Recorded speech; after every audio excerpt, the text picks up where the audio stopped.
Are you struggling for consistency in your sim racing? Does your iRating look like a roller coaster? If so, we have good news for you. The way to get more consistent is to first understand what you're doing differently than the professionals. And VRS is the answer. With our competitive subscription, you will have the telemetry, setups, tutorials, and everything else you need to fully analyze your driving. Our data packs and the ability to compare your driving with the best in the world will show you exactly where to adjust your inputs, change your driving line, and shave seconds off of your lap times. And our powerful and precise Direct Force Pro wheelbase and precision pedals are being used by some of the world's best drivers. All these champions agree that VRS hardware is not just the best on the market, it's also priced well below the competition. So if you're looking to upgrade to direct drive and the best pedals in sim racing, VRS is your answer. If you want to get better, get faster,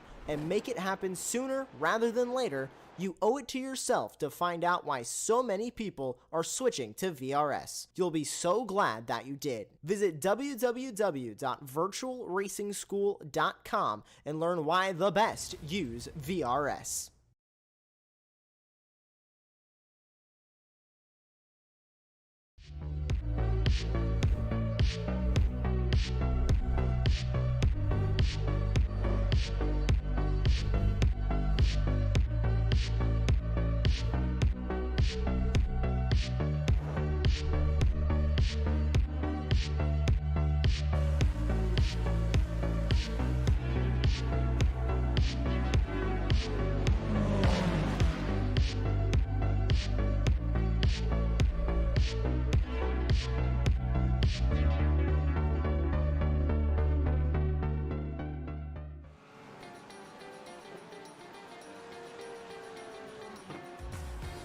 So welcome to the Finding Speed GT3 League live on the Finding Speed YouTube channel and on Apex Racing TV. My name is Sam Fitzpatrick, alongside me is DJ Clark. Alex Simpson is operating the cameras tonight for this round 3 of the championship here at Zolder.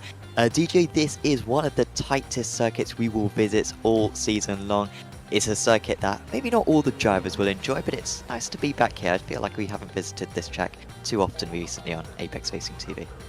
Indeed, Sam. This is one of those tracks that you kind of circle when you see the calendars come out as one that could be a very much wild card round. Passing is going to be at an absolute premium around here. Not a lot of good areas to get the move done, and really getting a good lap time requires a lot of commitment and aggression. There are the big sausage curbs on the inside of a lot of these chicanes. They can really mess up the cars if you're not careful, and so drivers are going to have to be on the tip top of their game if they want to extract the maximum from around this tricky circuit. Those big curves that you mentioned are absolutely pivotal for these cars.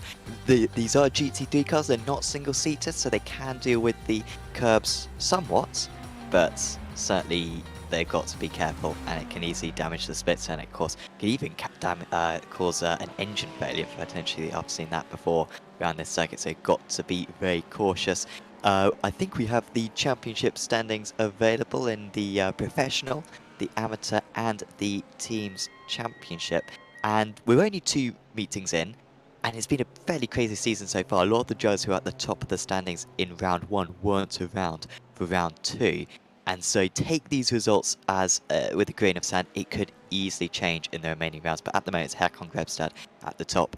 Tom Dadswell up in second place. I think they're both finished in the top 5 in the first 2 rounds. Then a bit of a gap back to Stein Van Nylen, Patrick Gannon and Jensen Adjensons rounding out the top 5. Callum Carson really should have won at Imola, but failed to do so. Then I believe he did win last time at Sebring, but there's a lot of competitive drivers. Billy Fletcher, very competitive out there. In the amateur championship, it's a bit closer near the top. Got Gooch at the top there, ahead of Crouch, Odoms, Blusso and Volkner rounding out the top 5 again. So many competitive drivers, really anyone could win in that class still, even those drivers who are near the bottom of the standings. And then in the teams championship, it is super close in this. Ignium Motorsports at the top, ahead of Altitude Esports, and Altitude looks so strong at Imola. I think at one point they were occupying the top 5 places about midway through Imola. Hasn't really gone their way in the second half of that race and at Sebring. However, they're still very much in play. Second and third positions, Team Upstate and RPM Racing rounding out the top 5. So still very much early stages of this season, but a different circuit here at Zolder for these drivers to have to deal with. Currently just in a practice session. Got 3 more minutes left of that, and then we'll head into a 10-minute qualifying session with an hour-long race coming up as well. And I feel like one of the most important qualifyings that we're going to have all season, DJ. I think he alluded to it earlier on with the difficulty of overtaking. If you're qualifying down in 6th place here and you don't gain places on lap 1, I honestly struggle to see how you're going to win this race, because it is so tricky to overtake, and you know, all these guys are competitive. They're not going to give you those overtakes easy. Yeah, for sure. It's not going to be an easy feat. You can maybe get a move down here and there if you're very, very aggressive going through really the first sector. There's a chance. I have seen some drivers be able to really get something going into Boulderberg or perhaps into Villeneuve. But really and truly, because of the one-lane nature of a lot of these curbs, trying to go too wide is just going to put you off into the gravel, put you in danger of running afoul of those big sausage curbs to the inside. So you are right, Sam. Qualifying going to be at a real premium. If you start at the front, you're probably going to finish at the front. Yeah, and at the moment, just looking at the practice times, and of course, you know, we don't always see practice pace correlate to the qualifying pace, albeit it's a fairly good example, but, you know, track conditions change in a practice session, and so it can change a bit.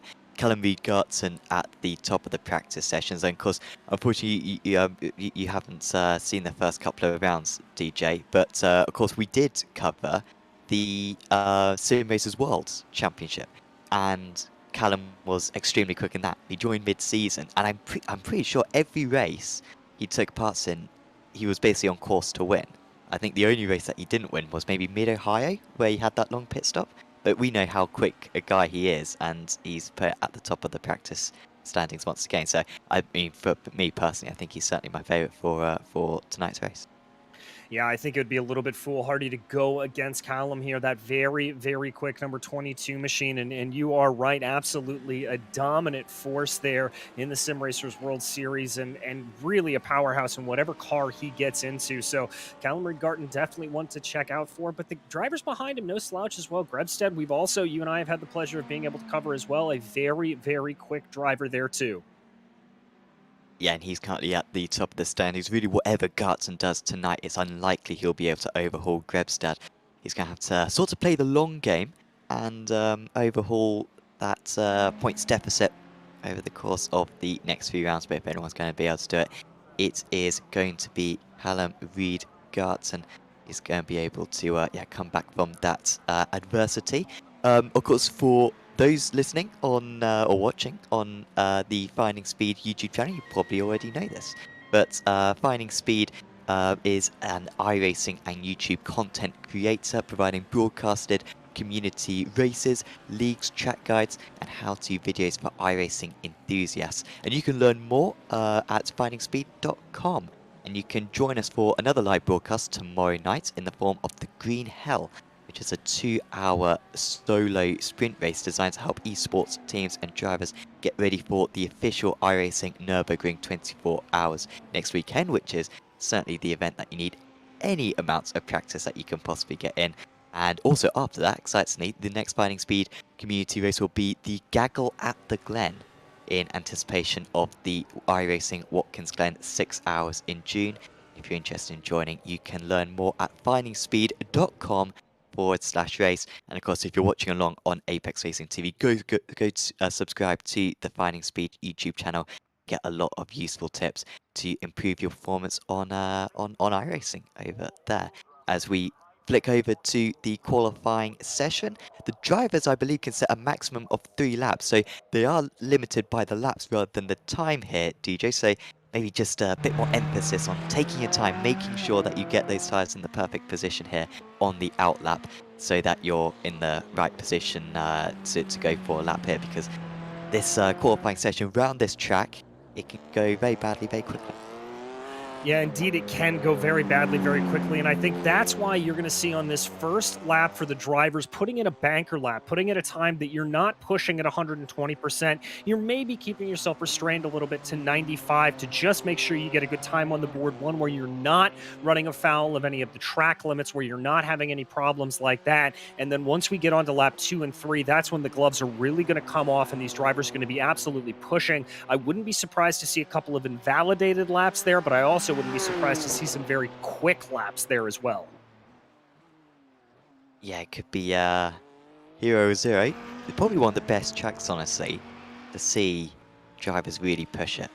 I think whenever you got a track like Montreal, maybe it's the epitome of that, where you got the final chicane, you can really take it with aggression. But there's so many sort of track limit areas where, like you say, you can get a lap time invalidated. Then you got the curbs, got some fairly high-speed corners as well. Going to be intense action for these drivers, and like I said, 3 laps for them to put in a time. They got the 10 minutes, but it'll be the 3 laps up there, limited by it's not the longest circuit in the world, this one, as they just navigate around the back of this track and go up into sort of this undulating section. Got a very weird sort of hairpin here. The hairpin sort of comes out of nowhere. I tend to think, DJ, you wouldn't necessarily design a circuit like this anymore. But yeah, I think it's probably one of the most tricky corners on the track, getting the car stopped and then accelerating out to that final chicane, which is another super narrow part of the track.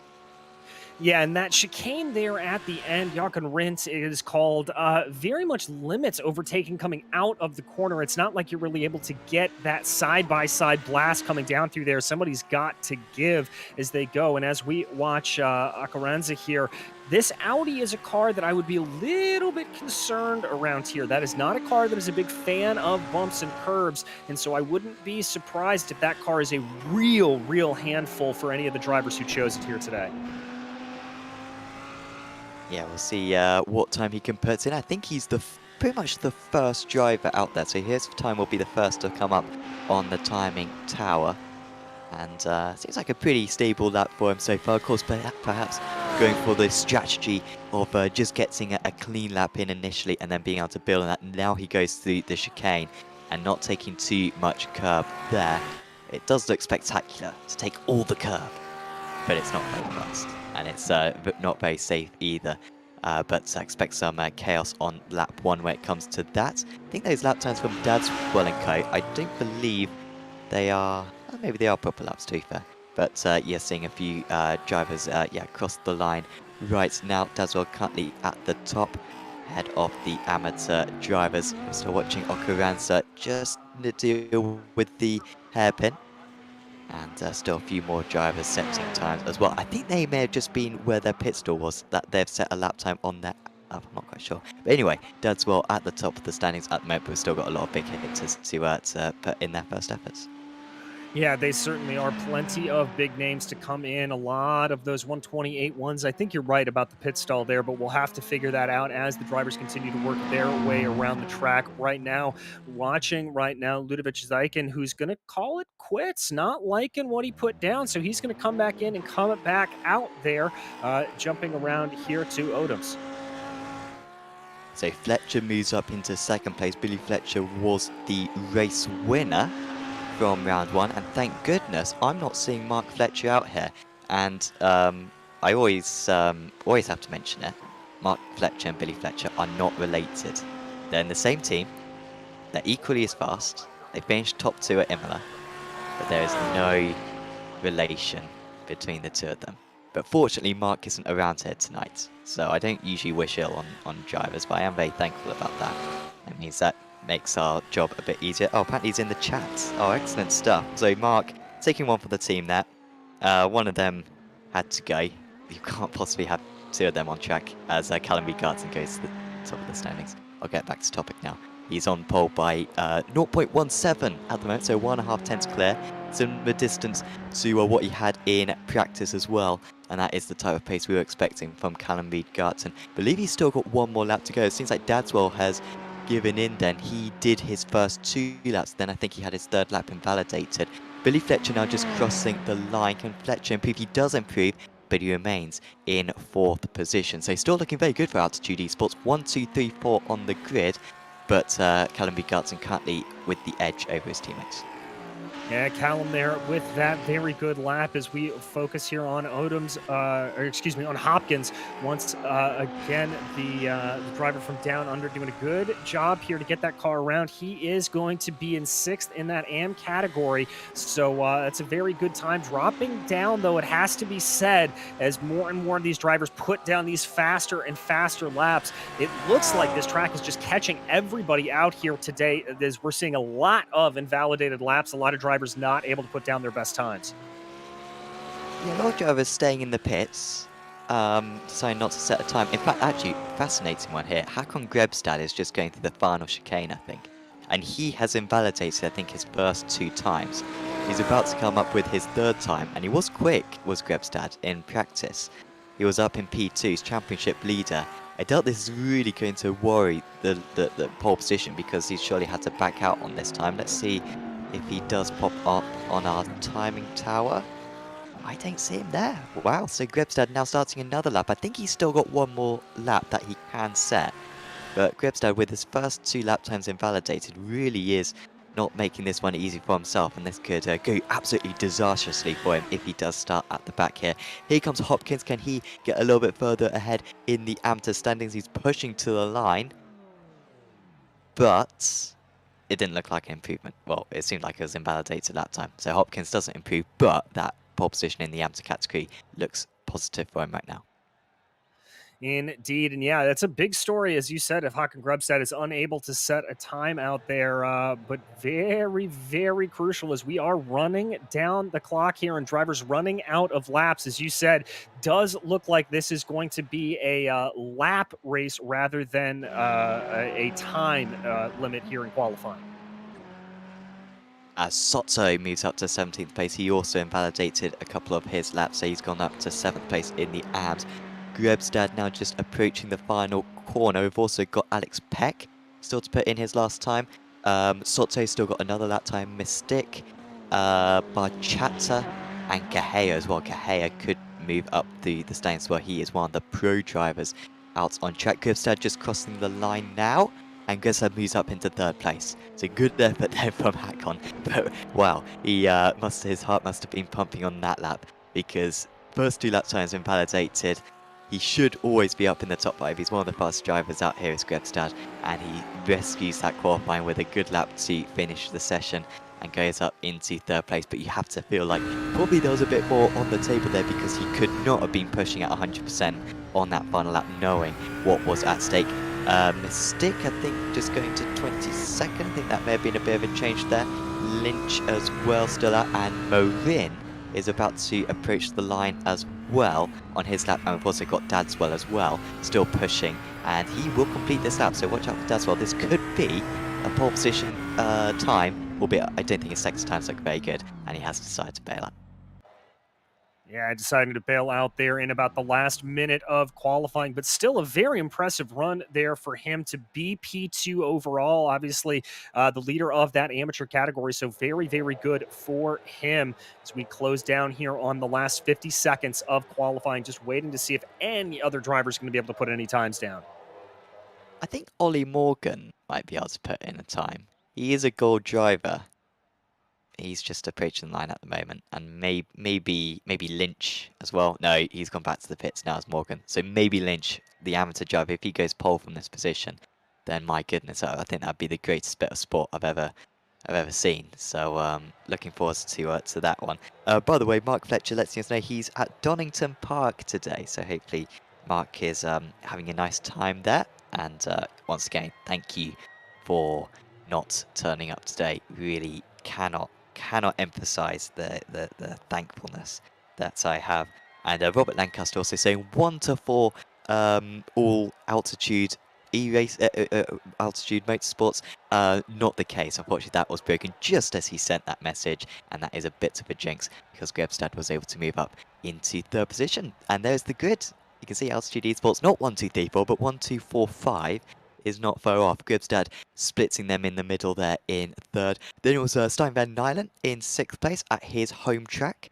Oliver Marin lines up in 7th. Then it's Zykin, Carlson, Brie, Hopkins top of the amateur judge. Really good job from him. Flanagan in 12th.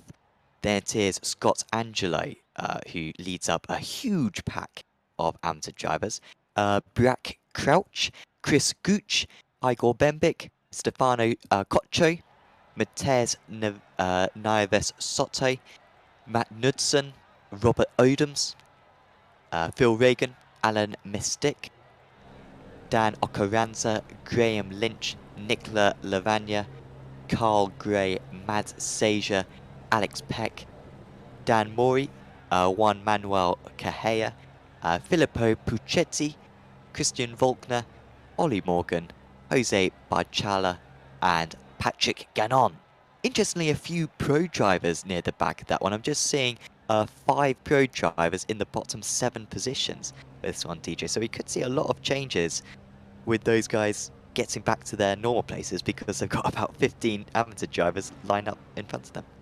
Yeah, that's certainly going to present a challenge there, looking at Mori and Juan Manuel and Filippo as well. They're going to have a lot of work to do to try to close down that pack, and those amateur drivers not obligated to get out of the way, so they're going to have to do this the old-fashioned way to get around them, and it's going to be very tricky for them, as we've said multiple times. So very difficult to pass here around Zolder, and I think they're going to have their work cut out for them. Yeah, it's... They're not. I don't believe they score points in the same points structure. So first in the AMS gets a certain amount of points. You get your position for your overall for your class standing, not your overall position, which is different to most of the leagues that we do on Apex Racing TV. But like you say, they're not obligated to that pass. And if anything, it can be quite useful to have a pro driver lined up between yourself and your nearest amateur rival. Have a little bit of a block in there, so it could be very useful. We go on this full formation lap. This is an older circuit on iRacing, and hence why they haven't got a short parade lap. They were starting to roll out the short parade laps for a few of the tracks about 2 years ago, and then they forgot about it, and we haven't got any more additions, but it lets us appreciate this Zolder circuit that little bit more. I recall broadcasting a race around here a few years ago, I think now, DJ, and we had an almighty pile-up on lap 1 on the pretty much on the green flag because the walls are so close to the edge of the circuit. There's absolutely no runoff whatsoever. If one driver gets spun up at the front of the field there, then it's absolutely curtains. So I just hope that the lanes leave each other spaced here when they go to green flag, because it can get very nasty. Yeah, you're very right. The wall's very, very close on the front stretch and the sort of back stretch area, let's call it. And it does widen out, have some more gravel runoffs as you work your way up through the hill here and into this area going up into the Villeneuve chicane. But it's not exactly the track that is the widest with barriers, not exactly the widest on track either. And both of those things can lend themselves to a big, big kerfluffle. We are hopefully going to be avoiding that here on this opening lap. Yeah, fingers crossed. I imagine Garton wouldn't mind too much if everyone got involved in a crash behind him, but I think he'd like a race, especially with his teammates. He's got some points to catch up in the championship. Remember, it's Grebstad at the top of the standings at the moment, only just ahead of Dadswell, and Grebstad does start one position behind Dadswell, so we could see those two potentially even title points after tonight. But the likes of Garton, Pudicom, Fletcher and Co could all get themselves back into play by the end of the championship fight, and so every position will matter. One pit stop, remember, coming up later on. They are limited on fuel, but for now our attention goes to the first few corners of this hour-long race. The drivers gets into position. The green flag is held, and it's still held, and there's going to be a little bit of a hold-up just behind, but eventually we do get on the theoretical, and it's Callum Garton who brings us to the green flag here at Zolder for round 3 of the championship. No changes in the top 6 so far. Good start for Carlson. He's got up a couple of places, a couple of drivers running wide through turn 1, but on the most part they seem very neat and tidy, leaving each other a lot of space on both the left and the right sides of the track. So top 6 all exactly the same. Chris Cooch is up 7 places. He's up into the lead of the amateur standings. He must have got an almighty launch. There were a few drivers kind of getting held up in the top 10 there, but Cooch seems to just put his foot down, got past a lot of drivers. We'll see if there needs to be any action. Take about that as we got the P2 round, and that might be the championship contenders coming together. Dadswell in the end off the circuit. He nearly collected Grebstad and all of that, and Fletcher, ever the opportunist, moves up 3 places in that kerfuffle. And talk about lightning reflexes there from Grebstad, just being able to avoid that. That almost could have placed him completely in front of him between Grebstad and Pudicom there. Very, very quick to be able to get onto the binders, get around that spinning machine. Absolutely incredible. He was nearly up the inside of Pudicom into the one of the chicanes. Wasn't able to quite make it, did lose 2 places. But like I said, he was very good to not pick up damage. But this is a brilliant start here for Garton. He's already got a bit of a gap over his teammates. And look at Grebstad, he's so close, but it's so tricky to overtake here at Zolder. There's not many big braking areas, and the few big braking areas that are, the track really does narrow up, and it's not easy to make the overtake. So this one could take a while, as he's now spun round. So both the leaders in the championship have both made mistakes so far, and Grebstad drops outside the top 10. That is so unlike him. Mr. Consistent in the first 2 rounds, but he's just leaked a few points right there. Well, Sam, that is the infamous off-throttle oversteer there of the McLaren as it comes through that first corner of Ersta. Very tricky to control. It has caught more experienced drivers even than Grebstad out there, but lucky he was able to avoid any major damage there. Some drivers getting very aggressive with the wall, as here is Bendick in a little bit of a fight in that Lamborghini. The trails are taking a lot more curve than I thought. Oh, we've got another one off now, and that's Crouch. He's run a bit wide. He didn't seem to take too much curve, but just lost the car regardless. Ben Big is being overtaken by Reagan. Reagan storming through the order. Well, actually, he's 1 place down from his start, but he's recovering the places at least. And apologies, yeah, Reagan up 5 places. My bad. Ben Big is now down 1. I was getting those 2 the wrong way round. Also an incident for Ollie Morgan a bit further down the order. He was already in the mid-20s. He's now outside the top 30 overall, so disappointing for him. So yeah, lots of people taking a lot of curb through that chicane, and it's costing them bad. Also Okoransa, I think, is off in the back car. No, it's Brad Crouch, sorry. He's off. He was around 25th position. And now Grebstad's off the track again. Oh, he's had an absolute mare of a lap. He's got to try to rejoin carefully, but he makes more contact. Will he hit the wall as well? This could not have gone much worse for him. No, it really couldn't. Grebstad's going to rejoin all the way back and around 18th or 19th for the amateur drivers. We take a look back at the replay. I think he may have just, the car just stepped out on him. Those rear tires I think they're not warmed up. It just looks like he doesn't have full control of that McLaren underneath him. And that rejoin was a bit of another sort of rookie error from him. You would have thought that, seeing that there were cars streaming past anyway, he would be particularly cautious, but got another load of contact, and this is just damage recovery from here. We're not going to have safety cars or anything. We're not going to have a entertainment reverse grid, even though I would love that mid-race. That's exactly what we need on iRacing. But no, we're not going to have any of that. He is just going to need to get as many points as he can back. I believe the drivers do get 1 job score, and he'll be hoping that it is his. But the top drivers very spread out now, and I wonder if you could get a replay of Chris Gooch's starts, maybe from an onboard, because he gained about 9 places by the time that the green flag came out. He absolutely put his foot down. I don't think he will get any penalties for it. Whilst the drivers ahead were kind of slowing up, or the drivers ahead of them sort of slowing up, he was just diving through the middle, and that's why he's up in 6th place overall as the amateur driver. Well, Sam, you said it at the start. You've got to be very opportunistic here at Zolder, and he certainly was that. Gooch being able to get his way forward, just taking as much advantage at the start as he could to avoid any problems behind him and be able to gain up those positions as we watch Callum Reed-Garten, who is pulling a massive advantage here. It's up to about 3 seconds between himself and Fletcher as they work their way through about the 5th minute of this hour-long race. Yeah, this is, yeah, once again, said it before a couple of times, it's going very well for him. 27.26, he was 1/10 of a second faster than Fletcher on that last lap. He was 3/10 faster than Pudicom. Oh, we've got another off. It's Glenn Hopkins from P3 in the amateur standing, started on amateur pole as well. But Hopkins, the Australian driver, is slipping down. He's back on circuit now. No, he's not. Well, he's still losing places, but I think he is back on circuit at least, as Hopkins just trying to get his momentum back up. And that is one of our big hitters in the amateur standings. Slipping down the order, he's now down 9 places compared to his race start.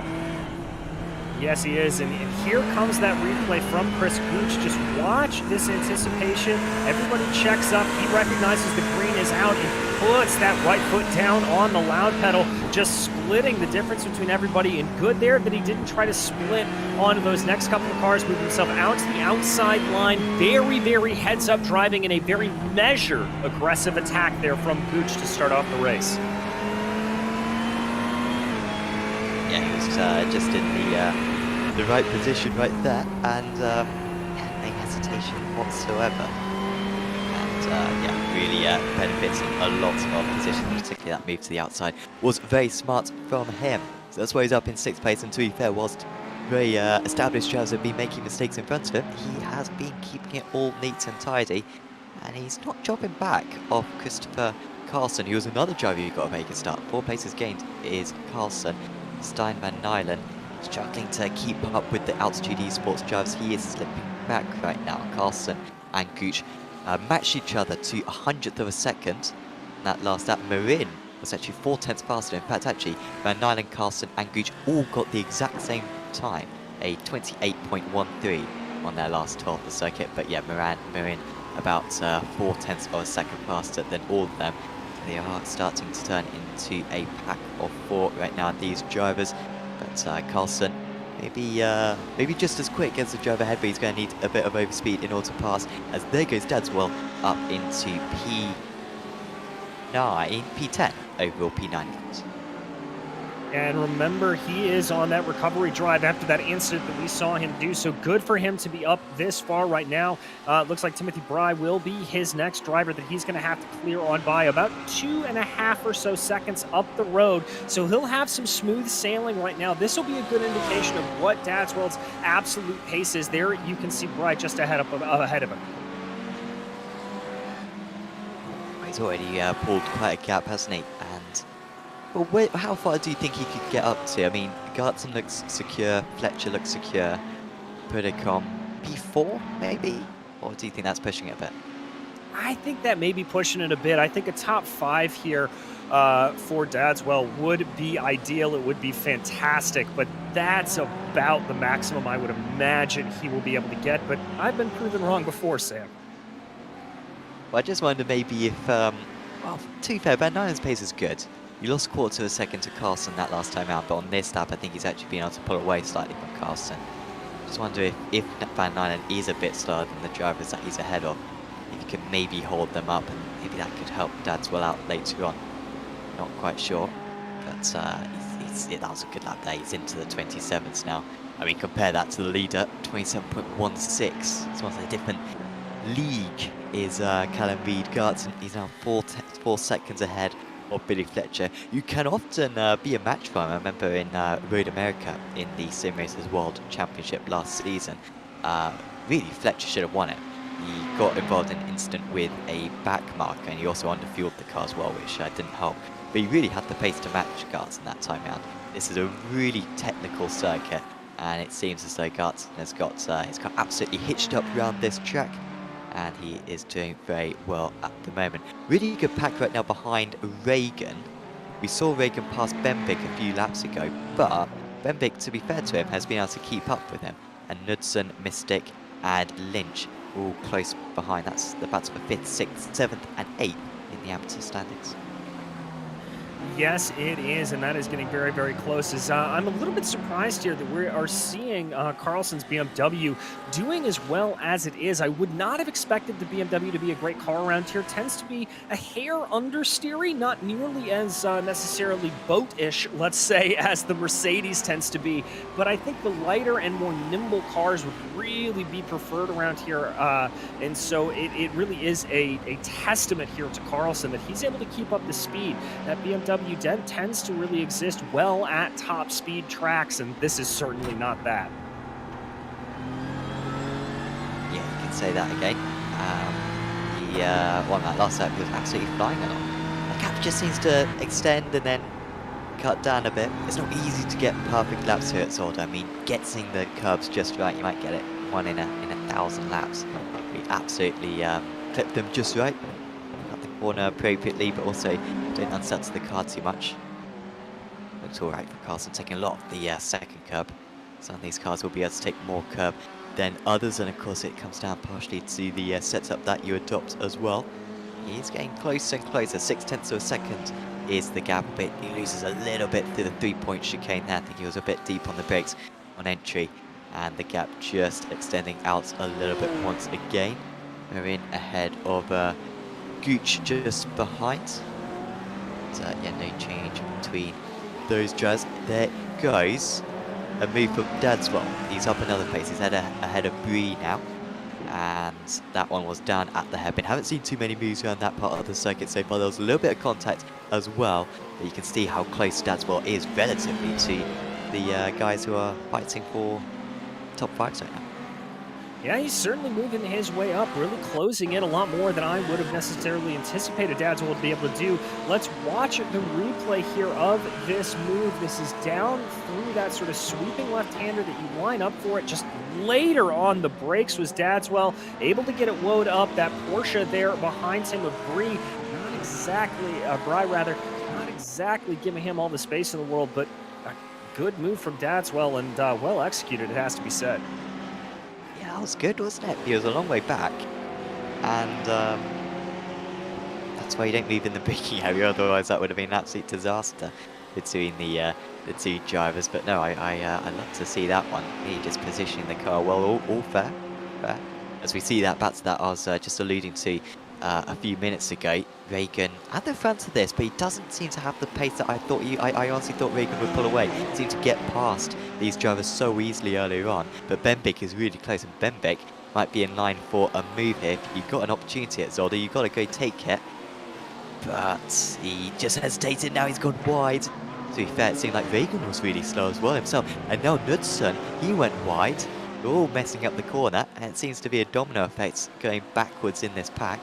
And after all of that, it looks like Mystic has got ahead of Knudsen, and Lynch is now very much on the back of this train as Lynch looks to the inside, but he wasn't able to repeat what Dadswell was able to do one lap ago. No, not able to get it done. He certainly thought about it and showed his nose there, but that cost him a little bit of time as we jump back up to Dadswell, who's already been able to move into 7th in class right now. A great run for him. This is 8th overall. He just got by Zyken, and so that's going to be a very, very good run. He's now going to focus his eye on the AM leader directly ahead of him, Chris Gooch. Yeah, Dadswell. 20 seconds off the lead at the moment, 10 seconds off the podium, about 6 seconds off 4th place. There is Gartson, 5.6 seconds down the lead. I haven't looked at the timing tie yet to see him not have the fastest lap of the race, like from the previous lap. That's how dominant he's been, just extending it 2-3 tenths of a second every single time. Getting into a bit of traffic right now, and of course Gartson, for those who weren't around at Imola, and I'm sure many of you weren't, he was leading by about 10 seconds back at Imola, ahead of Billy Fletcher, and then he spun out from the lead about midway through the race, all by himself. Now, that is something that I've only ever seen him do once, and I've seen him win about 5 races in the past, or just in 2022. So, it doesn't happen too much, those spins, but it is possible, and I'd say this circuit is just as tricky as Imola, so maybe could be in the back of his mind, but I doubt it. He looks very comfortable right now out in the... Yeah, looking very much in a field unto himself, as does Billy Fletcher here. This is going to be nice for the both of them, and what it'll really allow them to do is just kind of run their own race and be okay with where they are. Now, the only problem they're going to run into is this is an hour-long race. We're about a quarter of the way done. We're going to have to deal with lap traffic before this day is over, and that is going to be a very, very sticky wicket there for Garton and Fletcher, a lot of these leaders. Yeah, that's certainly a place where could go, could be an extra factor for these drivers to deal with. And yeah, we are going to see a lot of that later on in the event, especially when it comes to drivers coming in for their first pit stops. So you come out into the leaders' way. This could be very interesting coming up. Hakon Grebstad is in 19th place, as Lavagna has a bit of a problem, by the way. He's just dropped down a couple of places. But Grebstad is coming across this big pack that we were showing a few minutes ago, and he's just going to have to pick them off one by one. Now, I think if this was like an official race, I feel like Grebstad could take some satisfaction in this one. But I imagine he's quite grumpy. I don't know. Maybe it's not a luxury that I've often been in, TJ. It's very rare that I come across a pack of cars and I'm faster than every single one of them. Maybe you can take some satisfaction in this of picking off these drivers one by one and trying to get through all of them as quickly as possible. Well, I mean, as a racing driver, you do want to race, but when you've got the championship on the line, it makes things a lot harder. The other thing that is going to be a real problem here for Grebstad, look at that steering wheel, Sam. That steering is slightly off kilter. He has got a wounded car that he is nursing around here, and though that's not going to stop him from getting by Lynch right there, the 209 easily down into that second corner. Just as we went on board, I noticed that one. That is a lot of like steering issue, isn't it? And I remember he had that spin at the chicane earlier on, and I'm pretty sure that's where he got that damage from. And so if it's naturally leading to the left, isn't it? Which isn't even good, because this is, you know, you're naturally turning right around this circuit. So it's not even like a good of either way that could go. That was sort of the bad way for it to go. So no, not good for him. That's a mistake. Still ahead of Knudsen. I don't think there was any change there. They seem very close to one another. Reagan has been able to pull away from these guys now, 1.1 seconds ahead. But Grebstad onto Knudsen now for New Day Motor Club, as he sends one to the inside into the hairpin. And that's easy enough for him. Gets it stopped on a dime.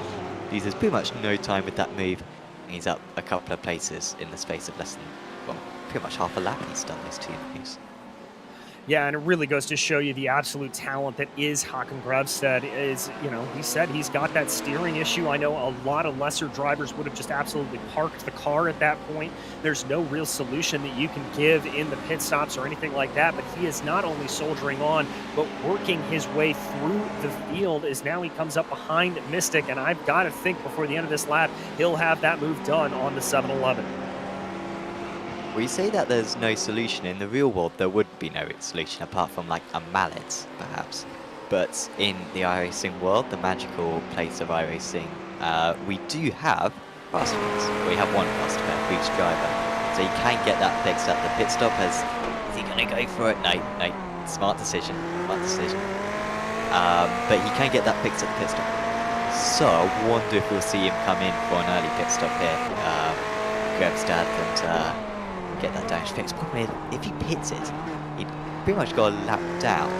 You don't really want to have to deal with that, because then you're sort of stuck behind drivers. I guess you're going to be stuck behind quick drivers, but I think he'll just stay out for as long as possible. He's probably got a lot of experience in this position.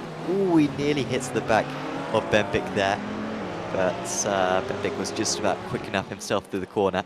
Quite as controlled as last time for Grevstedt. But he is up another place. That's 3 down, and he's got 2 more to go.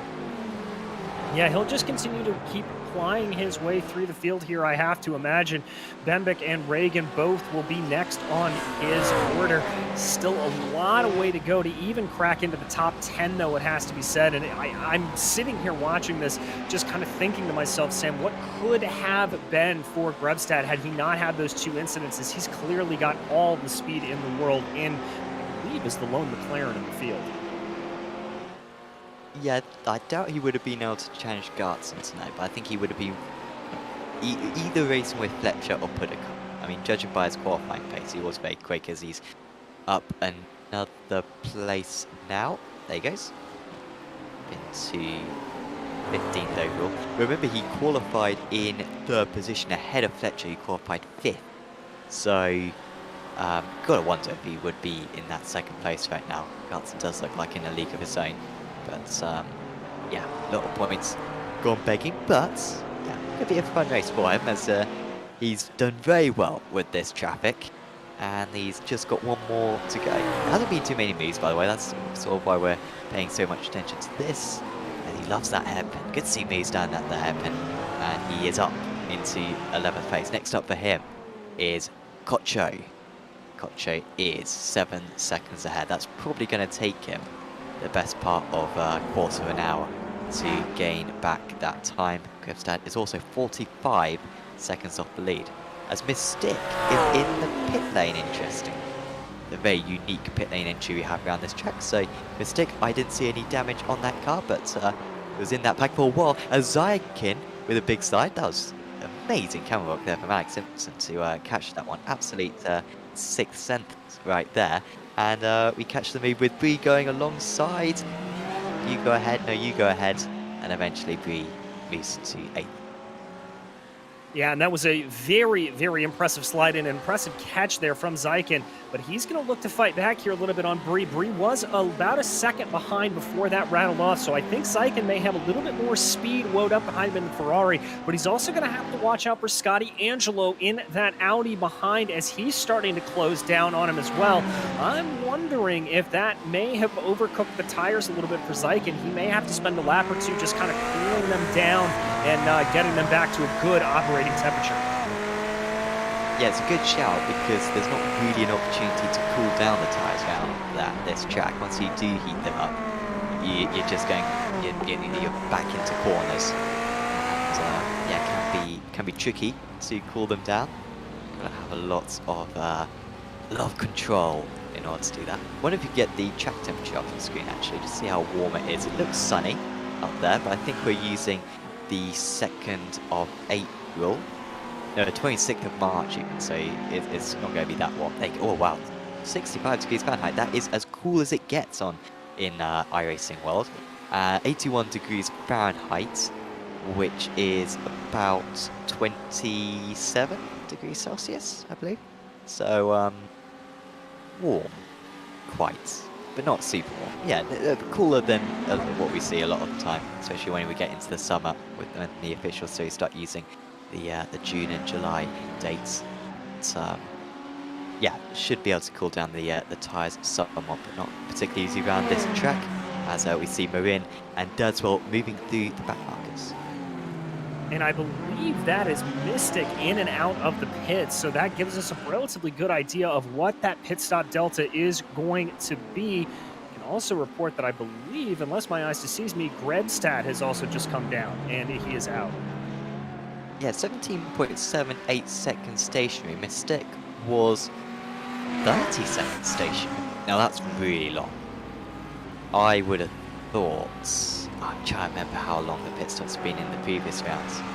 I thought they were only like 15 seconds or something. Yeah, so that would make sense for Grebstad's pit stop time. But yeah, a lot of fuel put into Mystic's car, so not quite sure what the logic there was. Also, his pit stop transit time was really long, 1 minute 7, like 30 seconds longer than some other drivers. So not sure if that was some kind of issue. But anyway, he's lost time in all of that. That's what matters, whatever the cause was. So Mystic may well lose a couple of places and all that. And as you were saying, Grebstad into the pits. He is now second place out of the men who have pitted. Only Kahea is ahead of him, who has pitted, and Kahea pitted on lap 1. Therefore, he will need to take another pit stop in order to get to the end of the race, as Dadwell is all over the back of Marin. He caught by just 4/10 of a second in the first sector alone. Yeah, he did. Dadswell really on that charge here. Better line there through Boulderberg and through the Jochen Rindt chicane, able to really get the power down in that Audi well. Looks like he's going to be trying to come up behind here. Probably not going to be able to make a pass here through the chicane. Very narrow. You can see, I got to give credit here to Dadswell. He is very aggressive with the curbing in that Audi. Far more aggressive than I would ever be. Yeah, he's throwing caution to the wind. Of course, that's what cost him earlier on. I mean, maybe you'd be beating him right now, TJ, because he would not have taken the curve that he took on lap 1 through the chicane, which ended up spinning him around and put him in this mess. But he's making up the time at least. He's very quick out there. Here we go. This could be the move, but it's a bit of an agreement not to overtake here. Oh, he's gone for it anyway. I imagine Marin won't be best pleased with that, because it leaves them, well, losing Marin at least, a lot of time. But once you see a driver go to the inside there is no coming back. It's not really a functional corner, that, because used to just be flat out, straight over the crest, I believe, before they realised that safety shit ought to be a thing, and they put in the chicane. But I do wish they changed that a bit. I think they may have changed it a bit in real life, but well, it would be nice if iRacing could change it as well. Yeah, it certainly would be. As you said, it really pretty much functions as a one-way street. No real way to go too wide through there at all, and overtaking exceptionally difficult. So just not exactly the greatest feature of the track. I'd love to see a way that they could maybe expand it out, make it a little bit wider, maybe do some changes, and I'd have to see if what they did in the real world on it. Well, we've got a pit stop now. Carlson in. So we, well, I think that the drivers are limited to 70% fuel, and so they should be able to go like over 40 minutes. So it's unusual to see a driver pit at this stage for Carlson. He was behind Van Nylen, wasn't he? So maybe felt as though he was being held up once the undercut. But the problem is, you know, you can say, well, I'm trying to get out of traffic, but when you pit like that and you're so far ahead of the midfield, you're just going to come out into traffic. He's still stationary, 26 seconds now, 26.33, so that is, this is unusual now. So he was stationary for 26.33. Interestingly, Grebstad only stationary for 17.78. Sejus, 26 seconds, Mystique, 30.77. So it's kind of pointed towards Grebstad having a really short pit stop. Now, I don't know if Grebstad maybe is underfueled here, but just a bit of an anomaly. We'll have to see other drivers come into the pits to get some more comparisons. Well, as we tick closer and closer to that halfway point, only about 2 minutes away from it here, Sam, I've got to think we'll start to see more and more drivers start to filter their way in to pit lane. I think it's going to really become an issue, especially for these leaders. I could see Callum Reed-Garton maybe coming in a few laps' time when he catches up to the lap traffic ahead of him, just kind of as a way to maybe dive out of the way. Although, as you said, it is a double-edged sword. You could find yourself coming back out just in the midst of even more traffic. Yeah, so Carlson, came out behind Odins. Got a bit of a gap. He's got 5 seconds to Odins, but he will come across more traffic in the future. So it could have been worse. He came out just ahead of Soto, actually. I don't think he had to get that move done on track, which will save a bit of time. And just a word as well on the pit stops. I don't have much use. I'm not very good at driving. You know, I did win the BSR Radical Winter Series Championship, which was extremely impressive. But, and I don't like to talk about it too much, but, you know, I do have to mention it occasionally. But, pit lane here, if you got an opportunity to come into the pits and you haven't got any cars ahead of you, you've got to take that opportunity, because I think, honestly, you could probably save, DJ, about 2 seconds by having a clear run into the pit lane compared to having a compromise run into the pit lane. And I remember racing around here in an endurance event with a teammate, and he sort of let me down because he got a stop-go penalty. And then when he tried to go for the stop-go penalty, when he was trying to serve it, he like didn't brake, obviously, because you don't do that for the final chicane if you're coming into the pits. He wiped out another driver, which caused damage, got another stop-go penalty, and basically made our day go very bad. Basically what I'm saying is that if it's a matter of I should have a clear run into the pits round this circuit, so that you don't have to brake for the chicane. For example, Hopkins here would have to brake compared to the car ahead of him who wouldn't. So it's worth considering when you're racing out here, because that could be the difference when it comes to track position. Yeah, very well could be. And the pit lane entry here, to use an example of a track that is a little bit more seen on iRacing, it's a bit like the pit entry at Montreal, where you're able to just absolutely send it in there and gain that time. And so if you are able to do it, you don't brake until much later into the corner, and then you have to take that sort of awkward chicane to get into the pit lane here. And you can gain about 2.5 seconds if you hit it just right. And so that may factor in a little bit to when drivers decide to pit as well. Yeah, I think it really weakens the undercut here. If you're thinking, I'll pit 1 lap earlier than the driver ahead and get the undercut, well, you're going to have to do an amazing outlap, because just by doing that, if you're really close, if you're half second behind, well, your pit lane entry is going to be 2 seconds further than that. So not only have you got to make up the half second that you're behind on track, you've got to make up the 2 seconds that you've lost on pit entry. So maybe come in especially early so that you've got a few more laps to make up that sort of lost time on pit lane entry, or go for the overcut. Maybe that makes it a little bit stronger for you. As you see Angelo suddenly pop up purple, you might be thinking, wow, he's faster than Gartz in the race leader. No, he's not. He's faster than Gooch, the amateur leader. That's the fastest lap in the amateur category. But all good news for Angelo. For a reference, he's 7 seconds behind Chris Gooch at the moment. That's the gap between the top 2 in the amateur standings. Yeah, plenty of room for Scotty to try to get up there the best that he can. It looks like it's a little out of reach here at this point for him, but you never know. That Audi could be able to try to get its way forward. We've seen incidents and accidents take place here at Zolder very quickly, so he's going to keep pushing as hard as he can just to keep that time in Chris Gooch's relative, keep it as close as possible and put pressure from this far back. Now Angelo, what he needs to not do is pit, because he's got a back marker in front of him. That would be the worst thing to do in this scenario. Just go 1 extra lap if he possibly can, as Fletcher has a back marker ahead of him. That's no problems. On that last lap, Fletcher, 26.6, that is his fastest lap of the race. It's not coming up as a best lap of the race on my screen, but it's, oh dear, come on Billy, I was picking you up there. That's a bit of a curse. because he was getting some speed there. He just closed the gap by half a second out in the lead. He'd done his best lap of the race. He'd done the joint best lap of anyone in the race, and then he's just missed the chicane there, overdid it, and had to bail out. Yeah, and that's going to set him back there. Not the best as he would hope, but as we've said, such a big gap up to Callum Reed-Garden. It's not like a lot of it's really going to hurt him here, but this is a little bit of that battle of what could have been with Rebstad directly ahead of him. Well, this is a battle now, so Dadswell's caught up to Van Nylen. Wow, this is for P4. I thought he might get to P4. I wasn't sure about it. And of course, remember, Carlson has already pitted, as Fletcher decides to come into the pits now. So Fletcher might end up being ahead of these drivers, but I think his pace is fairly similar.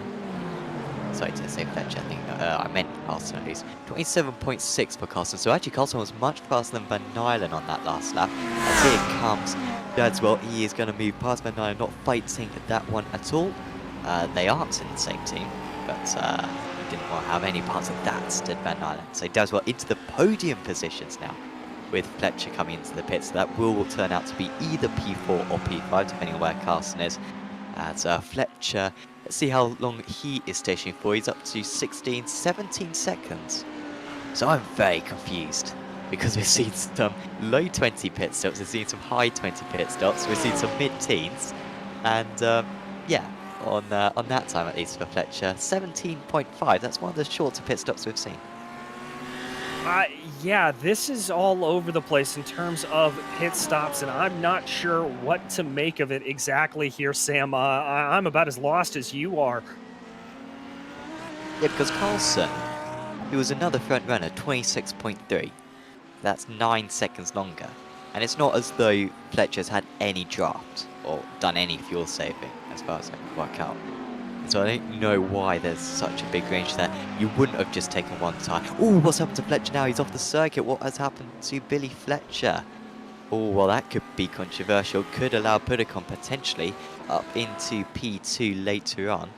But I wonder if he's just gone straight on at the chicane perhaps again. But yeah, Billy Fletcher with a couple of mistakes recently.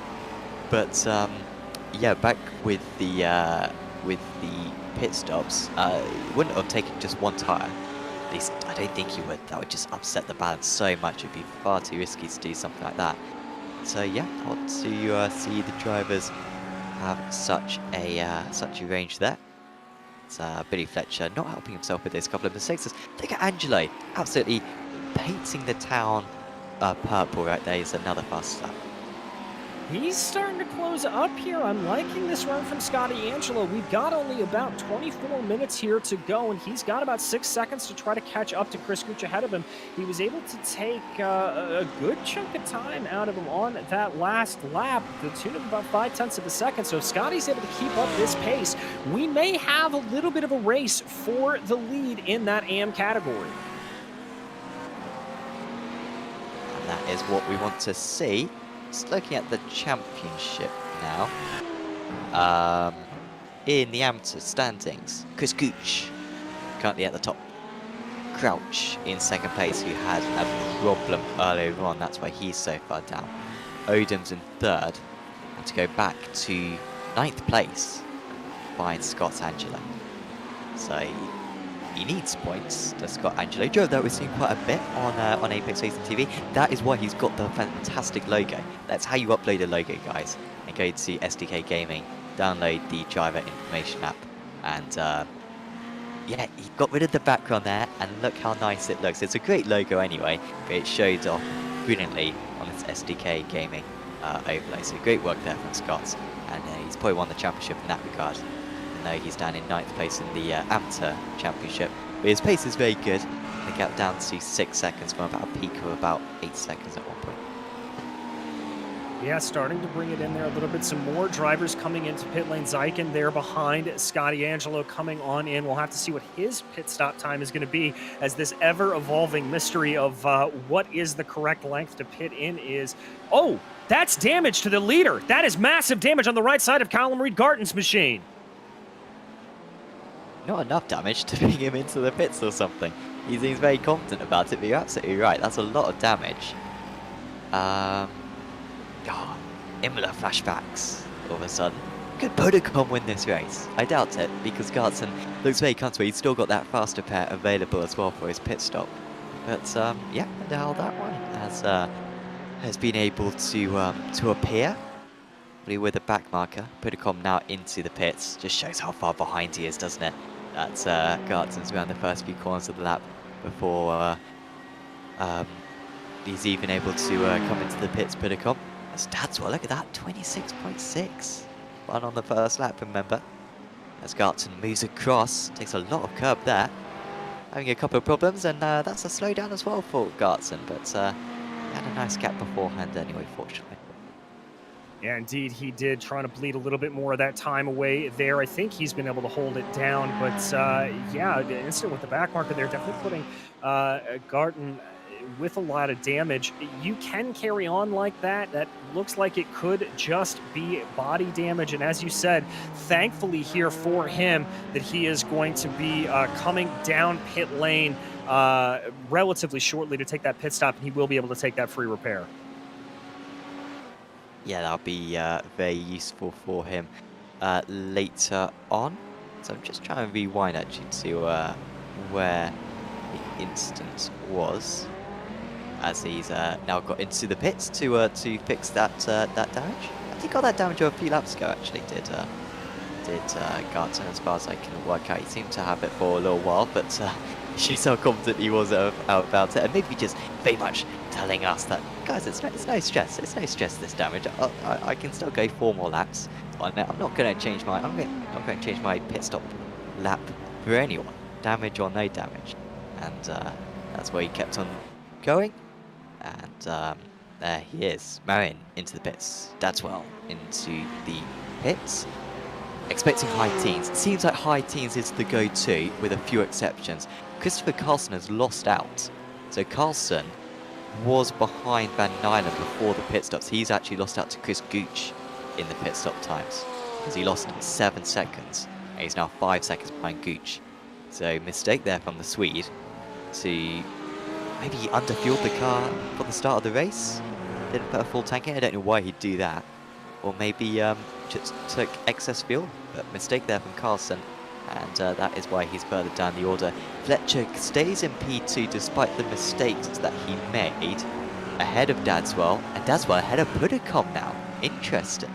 So Dadswell much faster than Podicom in that range, because as far as I can recall, DJ, he was about 4 or 5, well, even more than that, like 6 or 7 seconds ahead of Dadswell before the pit stops, but somehow Dadswell has been able to overhaul that. He's up into the podium places. Yeah, it's a great run there for Dadswell, but it doesn't look like Podicom's going to let this go quietly. He's going to try to have a little bit of a pass going down into the chicane. We talked about trying to make a move there, and I think Dadswell, discretion the better part of valor, looking for the overcut there to try to go back on him. Not going to happen there, but this is a fight that is on. Well, I was not expecting these guys to start battling. I thought once Dadswell was ahead, that would be game over. The teammates wouldn't be battling it out. Anything but. Podicom wanting to get back into P3. Dadswell has been much faster this race, seemingly 3 or 4 tenths of a second a lap faster. And he's getting his rival offline. And these are very much acting like rivals right now, rather than teammates. Can't see Podicom holding onto this for too long. I know it is Zolder, tricky to overtake circuit, but there's only so much defending that you can do. And through these chicanes, he's just getting him offline each time, but good speed carried there from Podicom. As they move on to their 29th lap of the race, he will be in that podium position. Yes, he will for now, but Fletcher, or Dadswell rather, not letting it go away quite easily. Starting to build a little bit of a gap here. It's up to about 4 tenths of a second as they break their way through that first right-hander in this sort of triple complex of right-handers that makes up really the first sector of the lap. A little bit of the flashing of the lights there from Dadswell, trying to get into his competitor's head. Yeah, this is 10 times more aggressive than I thought it would be. And I'm very glad that it is. But they're using pulling out all the stops right now in this as for P3. Again, the flashing. The lights aren't doing a whole lot to be fair around here. Very sunny day in Zolder. Probably save on the the bulbs by turning them off. But that's a very good run for him.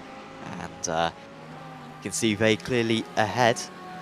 Now you can very clearly see ahead. He's got no one in front of him, but he's still got a car alongside him. And Pudicom holds on once again. There's no space there. He's onto the grass. Will he pick up a slowdown for going across the grass there? iRacing may not like that tactic, but he seems to be absolutely fine. He's got the better line here. They'll go alongside through the final chicane. Good respect being shown by the pair of them, leading in cars width throughout.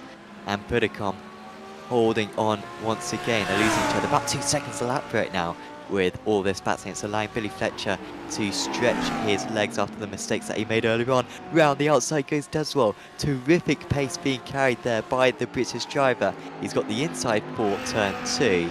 And Pudicom, who was able to respond initially, may just have to settle back now because Dadswell's got his car fully ahead. He can take a normal racing line through turn 4. He hits the apex as well, unlike his rival.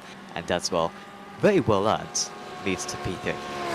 Yeah, very well earned indeed. Pudicom putting up a heck of a defense there, but you can start to see a little bit of a gap starting to separate itself out just a little bit, already up to about 0.8 of a second once Dadswell has been able to come into clean air.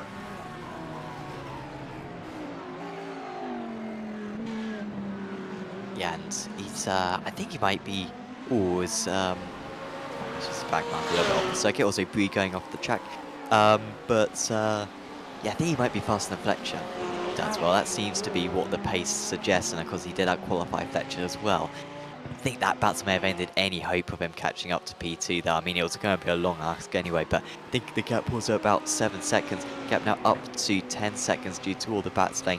He might be half a second lap faster, but he's still going to be short if he does close in by that gap.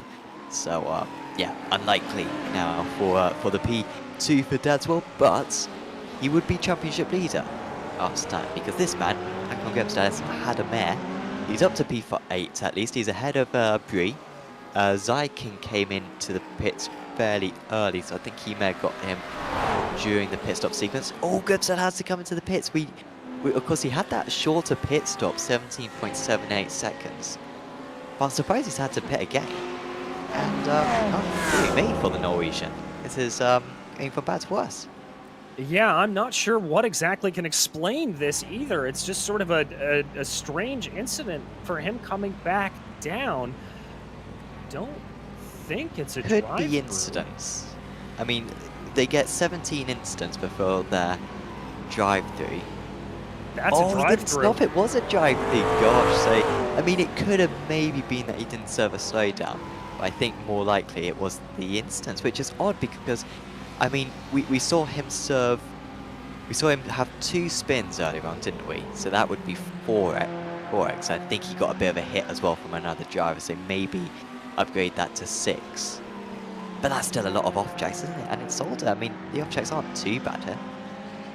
No, it's not like Spa or Barcelona or some of the modern Formula One circuits where it's very, very easy to pick them off. If you're getting an off track here, you know it. You're taking a big clatter of the curbs, or you're out into the grass or the kitty litter. So I'm a little bit surprised by that from Grubstad. And it begs the question, who else is close to the limit? We don't know, unfortunately. And unfortunately, you viewers don't know. We're not admins in the session.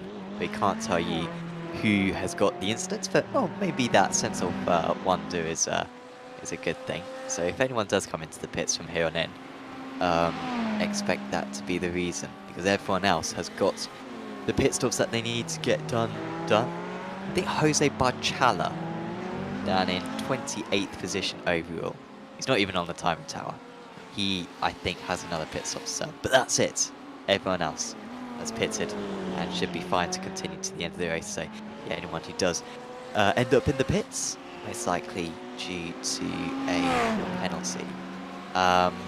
Just looking at how many drivers Garton has lapped. Thought it was up to Carlson there because you see the blue on Carlson's name. It's not that much. It is down to Hopkins in 18th place. Hopkins, who of course was amateur pole sitter, but it did not go well for him earlier on. Made a mistake and dropped down the order and struggled to recover since then. Gooch is onto the back of Marin now. On that last lap, Gooch gained by 1.3 seconds on the Spanish driver. So, as nearly caught up as Dadswell has made a mistake. He's down to P4. Oh no, worked so hard to get up there. Now he's kind of blown it. And he's down to P5. Is Van Nylen able to get by him as well? I'm not sure what exactly happened there for for Dadswell. Let's go back. Oh, this is Soto with a big off. You see someone else having an off as well. Albeit I think that may have been a while back. Just alongside him, showing by the gravel trap. It was, oh no, is it going to be the back marker? Oh, was that Soto then? I guess that is Soto, isn't it? So that was the other tracks that you saw. Now that was bad from Soto, and I mean, yeah.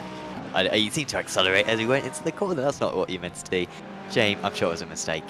Dadswell won't see it like that. Fortunately, he hasn't got damage at least, but it's put him down to P5, and he's not going to catch up to Van Nylen by the end of the race.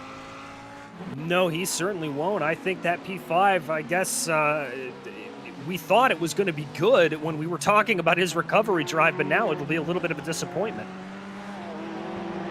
Yeah. And after that, brilliant bats as well with Pudicom.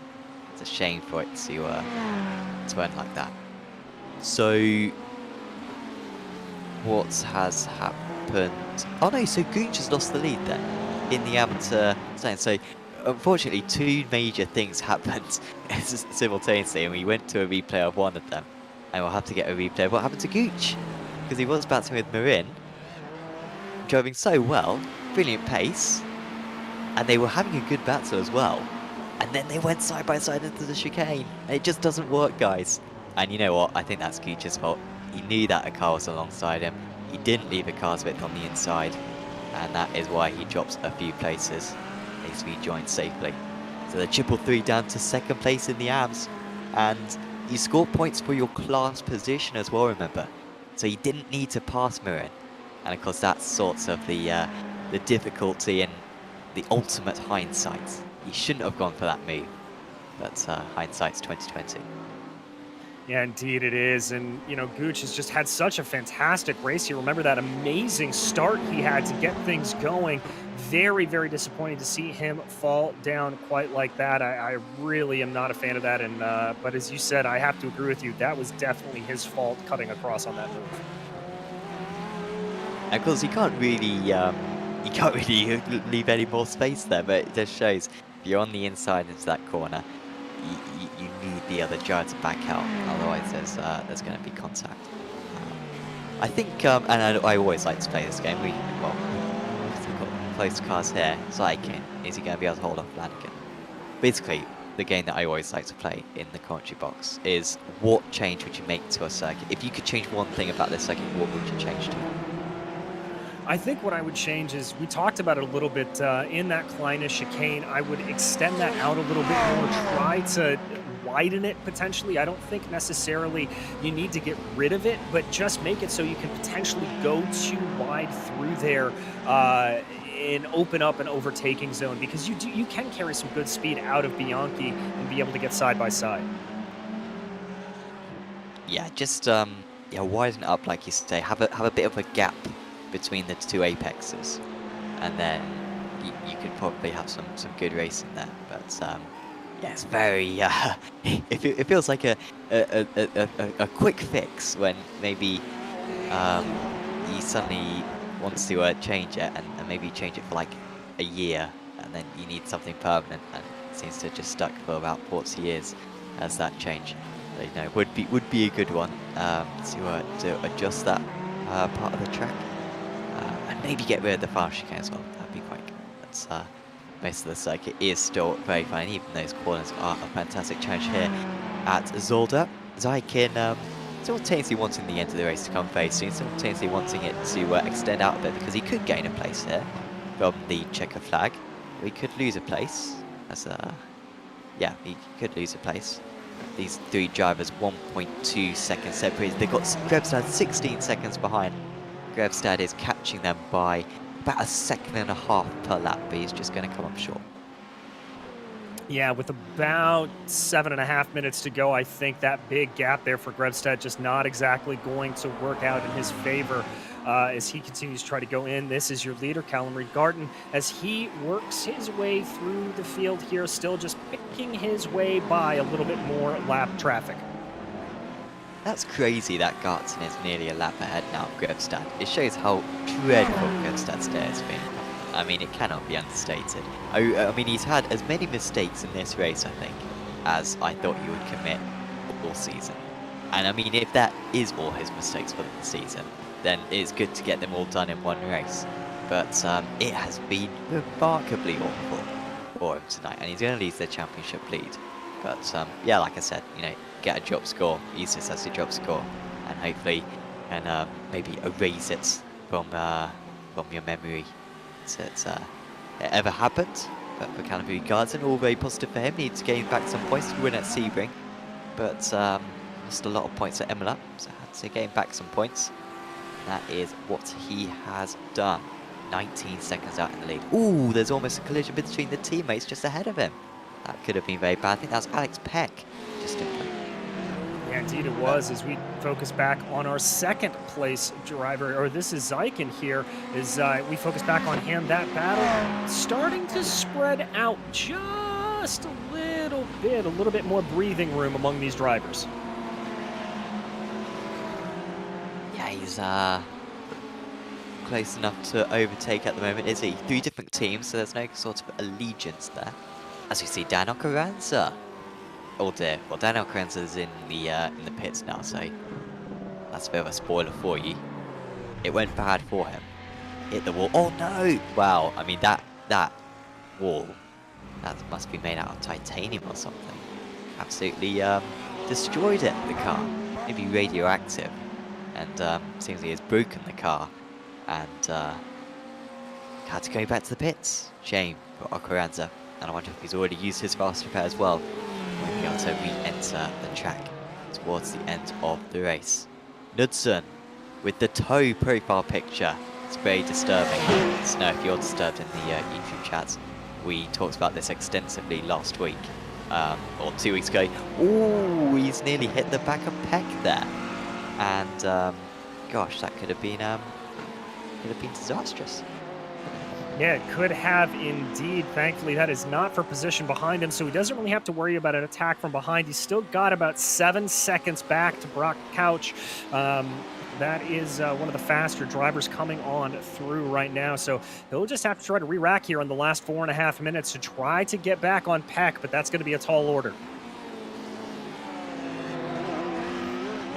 Got quite a bit of catching up to do now. When that happened, I was really thinking of a toe pun. There's got to be one. I still can't think of one. So again, if you've got a good toe joke in the chat, let us know. Use it for the future rounds of the championship. Super appreciate it. But I really hate that profile picture so much. Yeah, really disturbing. Anyway, quick shout outs. To one of the sponsors for this broadcast, Asetek, and well, we might be able to show you a video of them later on in the broadcast.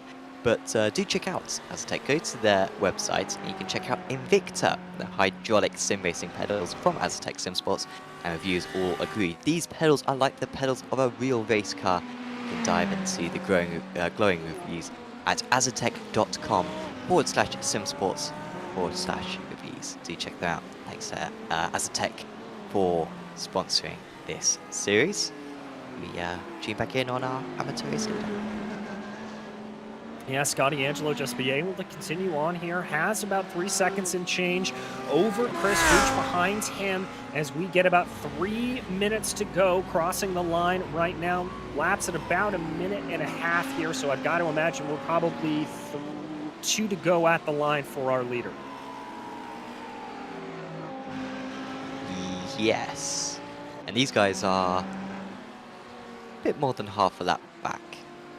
So yeah, race leaders just going through the final chicane now, so about 2/3 of a lap behind. So they'll almost have an extra 2/3 still to go, even when the race leader crosses the line. So yeah, you're absolutely right. 2 more laps to go for Callum Reed-Garten, 2.5 for these drivers. Gooch is closing the gap. that last time round, well, it was 4/100ths of a second fast that last time round. It's not much. This time round though, first sector, 3.5 tenths. That's what we need to see. 5 sectors around this lap. The first sector is the longest one of them. It's pretty much the same length as about 2.5 of the other ones. So it is pretty much a third of a lap. But anyway, we're trying to be positive here. Gooch closing in. 3 seconds now is the gap. He's pushing all he's worth, and this isn't an easy track to sort of be the leader at, because you need to be aggressive around here to really extract all the pace. And Angelo, I imagine, will be very conservative. Just making sure that he doesn't hit the curbs too much, making sure that he keeps it within the track limits. That's all he needs to do. He should have the pace to hold.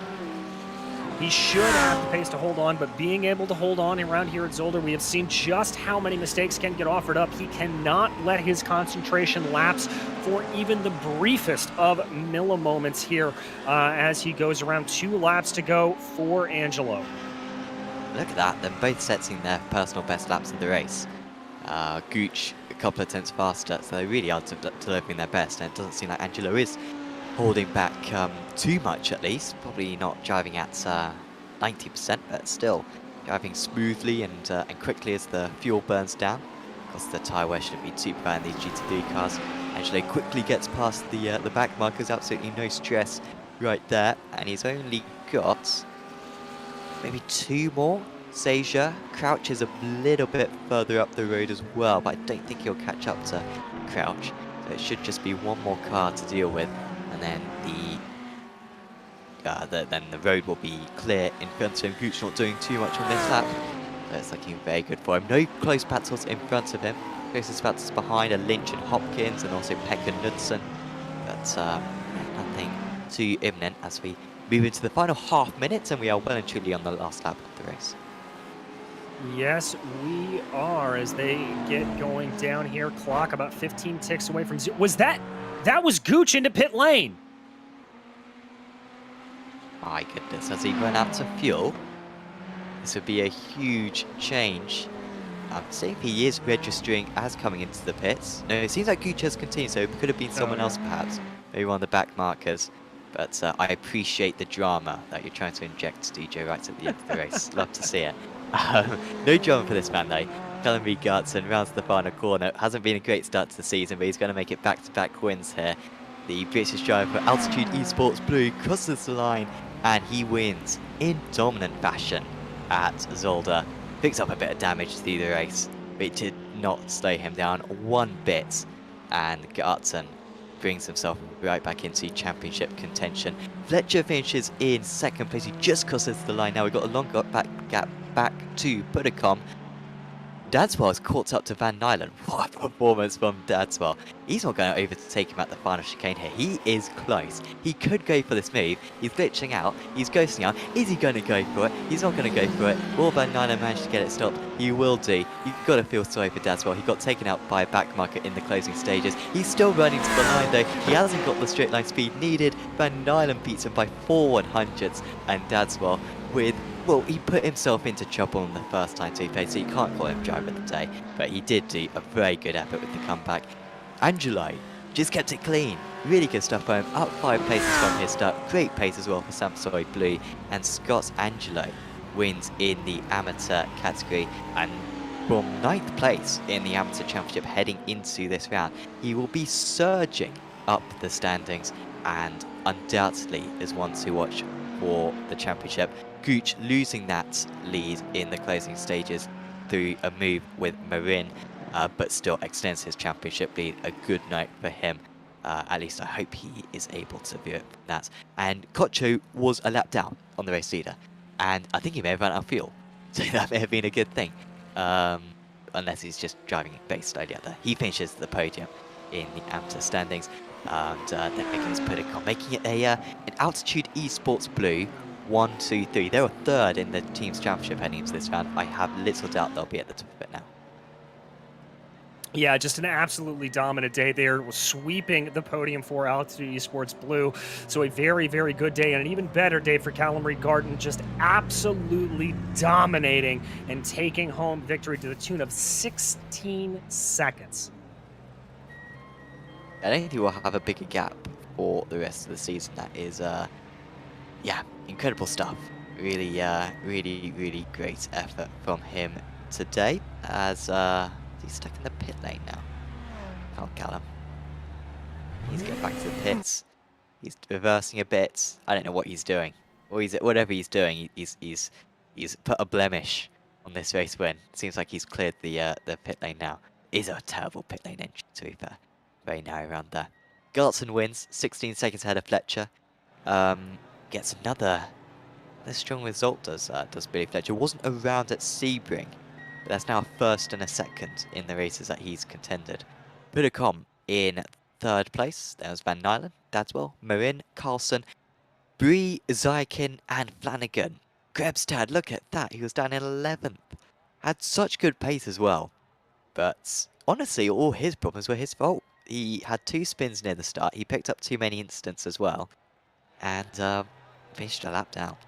The retirees. Geez, he was last at the Pro Trials pretty much. The retirees were Kahea, Morgan, Puccetti, Mori, and Gannon.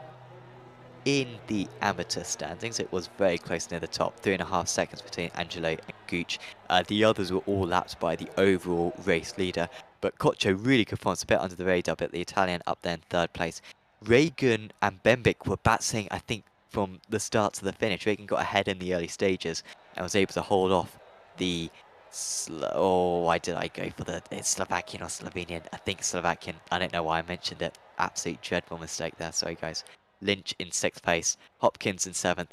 Peck, Knudsen, Crouch running out the top 10. There was Seja, Mystic, Odoms, Faulkner, Gray, Barchala, Soto, and Okaranza. Rounding out the 18 cars in that category. Not many retirees. That amateur category really competitive tonight. And yeah, far fewer retirees than in the pros. I think we might be able to show you an advertisement now for our sponsor for this series. So we'll be back with you in just a moment, going through the interviews here on Apex Racing TV. See you then.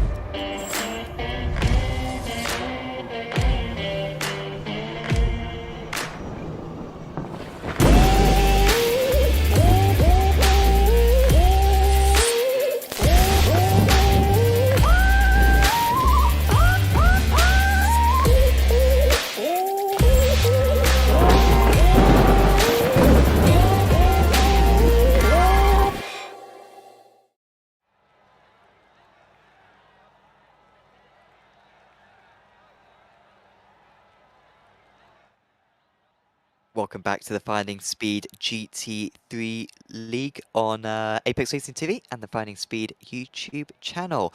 That was a trailer for Asetek, and those were the Invicta sim racing pedals. Reviewers all agree these pedals feel like the pedals of a real race car. And you can dive into the glowing reviews at asetek.com/simsports/reviews. Once again, huge thanks to Asetek for sponsoring this series. Interview time, drivers, and we've got a lot of choices here. Brilliant stuff. We'll bring in our overall race leader first, race winner, dare I say. Callum B. Gartson joins us in the commentary box now. Congratulations, Callum. That is a terrific win for yourself out there. It looked quite easy from where we were standing. I mean, it's rare that you win a race by over 15 seconds. It wasn't easy because of the off-track limits here was so tight. I got some damage as well from like the curbs going through the first chicane, which didn't help, but it didn't alter my pace too much as I thought it was going to. But overall, it was a good race. Congrats to Bill and Callum. They got a decent result out of it as well. Yeah, I mean, we were concerned ourselves when we saw the damage because we kind of cut to you and we saw that you had the damage. This was about half an hour into the race, and suddenly thought, oh dear, I mean, he's gonna have to come into the pits. And then we saw you drive past the pits, and it very much seemed that you still seem to have a lot of pace. under your sleeve. I wouldn't have thought that this circuit would be too bad for the off tracks, but I'm looking at the off tracks now, and everyone is in the teens. I mean, was that something that you were prepared for going into the race? Yeah, I mean VRS was here not last week, so it was good to get some practice. But it was mainly just pushing and using the off tracks strategically in a sense. But sometimes it couldn't be helped if you like hit the first chicane wrong.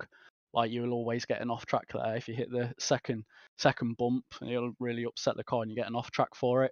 I did get a slowdown at one stage because of an awkward position of a lapped car when I was overtaking him, and I got a 1 second slowdown. But it was difficult. It was difficult to manage all of them. But towards the end of the race, it was easier because I know the gap that I had, so I just managed it. Now, I was thinking back to Sebring, apologies, not Sebring, Imola, when you were out in the lead. I don't want to remind you, but I think you're about 10 seconds in the lead on that occasion, and that seemed to be the only thing could deny you. Did that come into your mind at all? Because I'm sure you've done many races since then, so I guess it's probably a distant memory. But did you ever think about Imola at all during whilst you're out in the lead? No, I didn't actually, to be fair. But Imola was one of those things where it was just a passenger slide where no matter what you did, there was no way you could try and catch it. It was just one of those unfortunate things. But yeah, moved on from that, mate. Awesome. I will make sure to remind you every race from now of the season. I Cheers, need mate. to keep you grounded. If you keep on winning races, can't have you. Yeah, need to remind you that you can make mistakes. No mistakes tonight, though, Callum. Is there anyone you'd like to give a shout out to? Yeah, massive shout out to Team Law Racing today. They invited me out into down to Doddington to watch them race. Great for them, great day for them. They got a P2 in MCR class, which was absolutely great. And obviously a big shout out to all of our sponsors as well.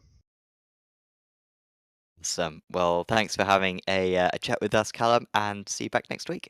Cheers, take care. Callum Reed Gartson there, your race winner once again for this round 3 of the championship. DJ, who would you like to check up? Well, let's talk to the second place finisher here overall, Mr. Billy Fletcher. Billy, looking at the timing sheets, a relatively quiet day for you, but that wasn't exactly the case. Yeah, no, I decided to try and make that really hard for myself like I usually do. Well, talk to me about a little bit of that fight back. I mean, what was the mentality? Were you going full bore, or was it a little bit more of just, I got to take this nice and easy? I knew I didn't have the pace to match RG tonight. He was on another planet with that Ferrari. So once I got into second, it was like, try and maintain the gap. I was pretty confident that in regards to race pace, I wouldn't be far off him, sort of midway towards the end of the race. So when I made that small error before the pit stops, it was like, right, get in the pits, have a reset, and then see if we can go after him again. But yeah, when I come out the pits, I missed the downshift going in, went in too hot, hit the inside curve, and it just fired me across the other curve, and that was it. We was rotating around and facing the wrong way. Well, I mean, you obviously were able to recover from that and get onto the second. Is second a good consolidation? And also sweeping the standings 1, 2, 3 with the team has got to feel pretty good as well. Yeah, it was really good for Ashley Esports Blue, and obviously it was unlucky with Tom in the other team dropping out of top 3 as well as he was running up well. Apparently, I heard he had an issue with back marker. But yeah, it's great to see the other Callum, in third place. He's come on leaps and bounds over the last few weeks. That's great to see. And obviously RG is just getting faster and faster every time he goes on track. So fingers crossed we can continue this on for the last couple of rounds and hopefully bring a team's championship to us. Well, fingers crossed indeed, Billy. But as for today with this second place run, is there anybody you'd like to give a shout out to? Obviously to our student, the team sponsors Asetek Frame, Stim Stickers, and the personal sponsor Luxim for all having their logos on the car and helping us get to where we are. Well, thank you so much, Billy, and congratulations once again. Thank you very much. So that was Billy Fletcher. Now I think, well, Well, I'm going to take a risk because he's got his mic muted, but it may work. Scotty, are you able to chat with us? A second. Probably now I could with a microphone on. Aha, excellent. I saw that you were muted. It was a risk to jack you up, but it is a risk that's paid off because you were our amateur race winner tonight. Congratulations. Thank you, thank you. It was quite a surprise, but I'm happy to be in that position. Absolutely. I mean, your pace looked really good out there. Take us through from sorts of the starts of the race because I think you were able to gain a few positions at the starts and sort of avoid most of the battling with the amateur drivers. You're around 10th position. I mean, what was it from your perspective? Because we saw a bit of a hold up for a lot of the drivers off the start. It seemed a bit chaotic. Yeah, you know, especially with this track, every time you come into those really tight places, you hope that we're all giving each other enough respect to get through the first lap and then get on with it. But yeah, it was that way, and I kept it pretty clean and tried to stay out as much trouble as possible. I knew once we get through the first 1 or 2 laps, it's game on. So it worked, you know. And unfortunately, my teammate up front there, Glenn, was got a little bit happy on the gas coming out of the second chicane, and you know, it was just a matter of keeping it clean and staying on the track. And you certainly did keep it on the check because you only got 4 incidents. And compared to everyone else, I'm seeing probably 80% of the drivers were in the teens. How were you able to keep it so low? Was that just something that came naturally? Oh, that's pretty. I thought I was in trouble.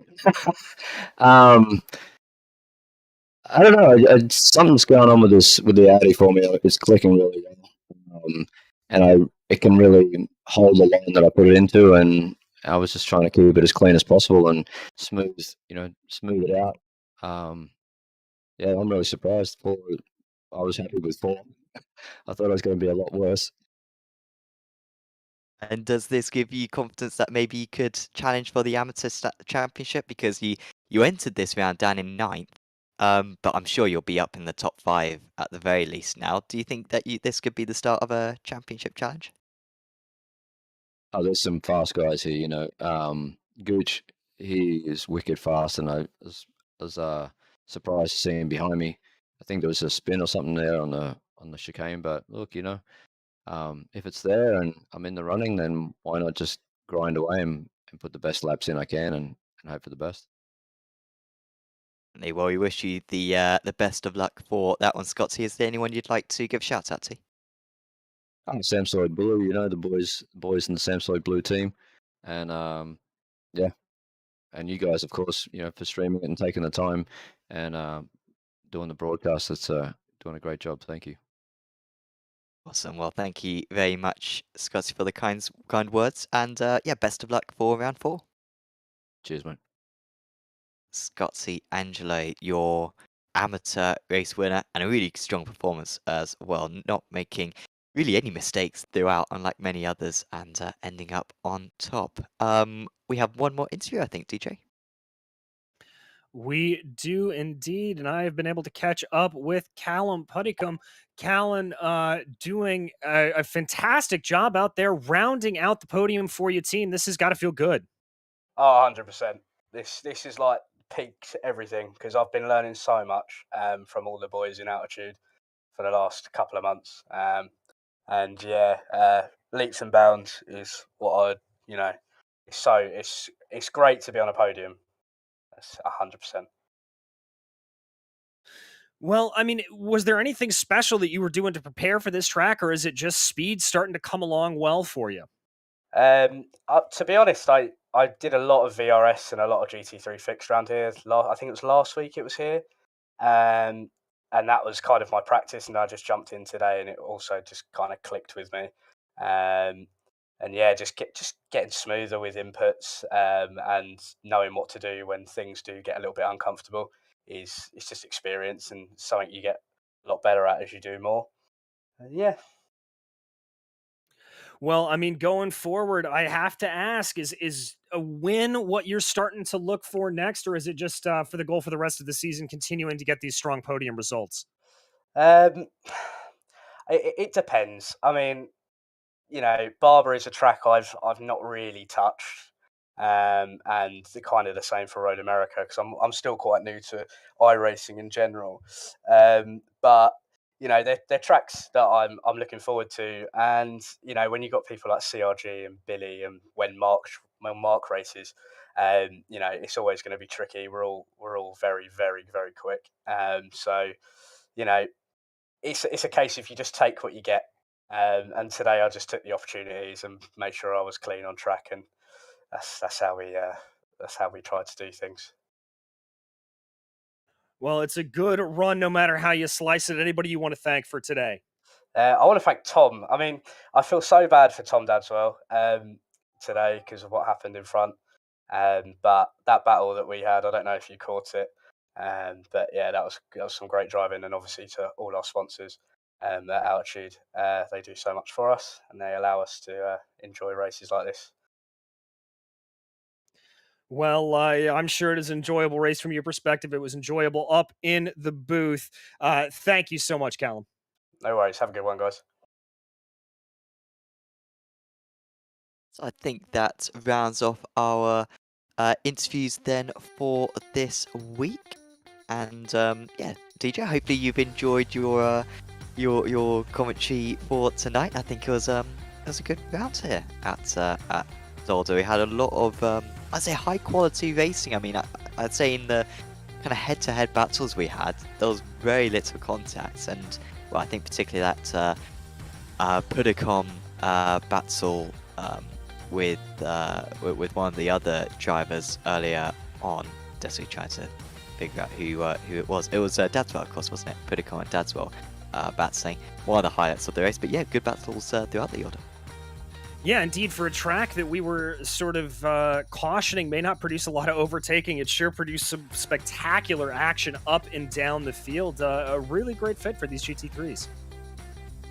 Yeah, hopefully we see it on a few more broadcasts in the future, and yes, hopefully we see you around watching a few more broadcasts in the future as well. If you've enjoyed this broadcast, do make sure to leave a like on the video and subscribe to Apex Racing TV, and of course subscribe to the Finding Speed YouTube channel as well. And if you're on Apex Racing TV, go check out Finding Speed.